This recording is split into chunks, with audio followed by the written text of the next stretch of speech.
కన్యా రాశి.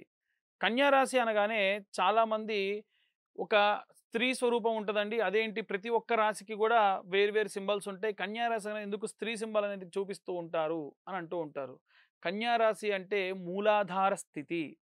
కన్యా రాశిలో ఉన్నటువంటి వారు సాధారణంగా ఎవరెవరు ఉంటారు అనంటే, ఎవరైనా సరే విశేషమైనటువంటి గురువులు, మంత్ర సాధనలో ఉన్నటువంటి వారు, మూలాధార స్థితి అయినటువంటి అమ్మవారి ఆరాధకులు, శాక్తేయ ఆరాధకులు అధికంగా ఉంటారు.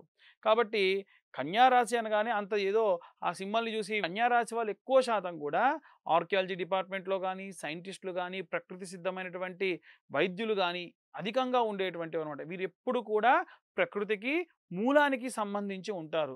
కాబట్టి అనవసరంగా మాకు ఈ రాశిది ఇలా ఉంది ఏంటని అనుకునే ప్రసక్తే లేదు. ఈ యొక్క రుచక యోగం అనేటువంటిది కన్యా రాశి వారికి లాభించి 7వ స్థానంలో గూడా కమ్యూనికేషన్ సంబంధించినటువంటి హౌస్ అనమాట. Third house. అట్టి థర్డ్ హౌస్‌లోకి 3వ ఇంటికి కుజుడితో సహా సంచారం చేయడం వలన ఎక్కువగా మాట్లాడరు. మాట్లాడిన ప్రతి మాట ఆణిముత్యాల్లాగా ఉంటాయి. వీరి మాట ఖచ్చితంగా చెల్లుతుంది. విశేషంగా వ్యాపార అభివృద్ధి ఉంటుంది. నూతనంగా ఎటువంటి వ్యాపారం చేయడం మంచిది కాదు. ఈ యొక్క కన్యా రాశి వారికి భూ సంబంధితమైన లావాదేవీలు గాని, క్రయ విక్రయ సంబంధిత విషయాలు కూడా లాభించే